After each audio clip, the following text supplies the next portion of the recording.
Hi ചെല്ലോ, ഇത് നമ്മൾ വളരെ ക്യൂട്ടായിട്ടുള്ള എന്നാലും നമ്മൾ ഫ്രണ്ട്സൊക്കെ സർപ്രൈസ് ആവുന്നൊരു ഗിഫ്റ്റാണ് ഉണ്ടാക്കാൻ പോകുന്നത്. അപ്പോൾ വീഡിയോയിൽ കാണിച്ചപ്പോൾ A4 ഷീറ്റ് എടുക്കുക, അതിനെ സൈഡിലേക്ക് മടക്കിയിട്ട് കട്ട് ചെയ്തെടുക്കുക. ദെൻ അതിനെ 4 ഭാഗമായിട്ട് മടക്കിയെടുക്കുക.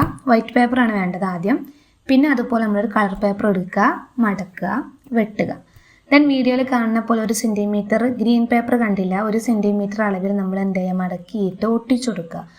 ദെൻ 2 പേപ്പേഴ്സും 2 മടക്കിയിട്ടുള്ള പേപ്പേഴ്സിനും ഒരു സ്ട്രിപ്പ് വെച്ചിട്ട് താഴ്ഭാഗവും മുകൾ ഭാഗവും പശ വെച്ചിട്ട് ഒട്ടിച്ചെടുക്കുക കേട്ടോ. അപ്പോൾ നമ്മളിങ്ങനെ ഒരു 5-6 ചെയ്തിട്ടുണ്ട്. ഒരു 6 ഒരു 4 നമുക്ക് എത്ര കോട്ട്സാണ് വേണ്ടത് അത്രയും കോട്ട്സ് ചെയ്തെടുക്കുക കേട്ടോ. ദെൻ ഒരു കട്ടിയുള്ള പേപ്പറിലേക്ക് നമ്മൾ ഇതൊക്കെ സ്റ്റിക്ക് ചെയ്ത് കൊടുക്കുക. അത് നമ്മൾ കോട്ട്സ് ചെയ്ത് കൊടുക്കുക കേട്ടോ. നമുക്ക് എന്താണ് വിഷസ് അത് ചെയ്ത് കൊടുക്കുക. ഓക്കെ, ഫൈനൽ ഇഷ്ടമായാൽ നിങ്ങൾക്ക് താഴെ എന്താണ് വേണ്ടതെന്നുള്ളത് മെൻഷൻ ചെയ്യാം. ടാറ്റാ.